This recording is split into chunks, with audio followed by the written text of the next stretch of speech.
আসসালামু আলাইকুম, কেমন আছেন সবাই? আশা করছি ভালো আছেন। আমি আল্লাহর রহমতে ভালো আছি। তো আজকে দেখতে পাচ্ছেন আমি দুধ জাল দিচ্ছি। আজকে হচ্ছে আমাদের মেহমান আসবে, আমার আন্টি আসবে, আর আমার খালাতো বোনের মেয়ে আসবে, ছেলে আসবে। তো এইখানে আমি হচ্ছে রাতের বেলা দুধ জাল দিয়ে নিচ্ছি। সন্ধ্যা হয়ে গেছে দেখতে পাচ্ছেন, একটু পরেই তারা আসবে। এটা দিয়ে হচ্ছে সেমাই রান্না করব আমি। তো এইখানেও আরও মাছের ভুনা টুনা করার প্ল্যান আছে, সেজন্য পেঁয়াজ কেটে রাখছি। এখন আমি দুধ জাল দিয়ে নিচ্ছি সেমাইয়ের জন্য। আর এই তো এদিকে কাজু কিশমিশও রেখে দিছি সেমাই দিব এই জন্য। মন্টু বসে বসে ওয়েট করতেছে। আর এই তো মাছের ভুনার জন্য মাছ ইয়া করে রাখছি, লবণ মরিচ হলুদ মরিচ দিয়ে মেখে রাখছি। আর দুধ এখানে ফুটে গেছে, এখন নারিকেল দিয়ে দিছি।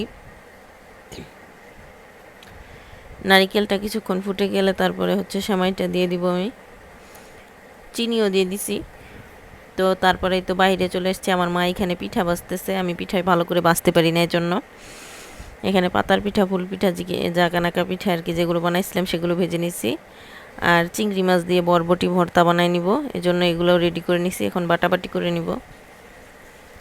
এখানে সব কিছু রেডি, এখন হচ্ছে খাওয়া দাওয়া শুরু করে দিব। মাছের ভুনা করা হয় নাই, কারণ তারা নাকি রাতে কেউ খাবে না, তো এই জন্য মাছ শুধু ভেজেই রেখে দিছি। এখন আমরা হচ্ছে রুটি বানাই নিব, এই জন্য রুটির আটা গুলে নিছি।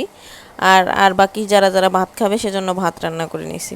তো আজকের ভিডিও এই পর্যন্তই। রাতে বেশি দেরি করলাম না। সবাই ভালো থাকবেন। আসসালামু আলাইকুম।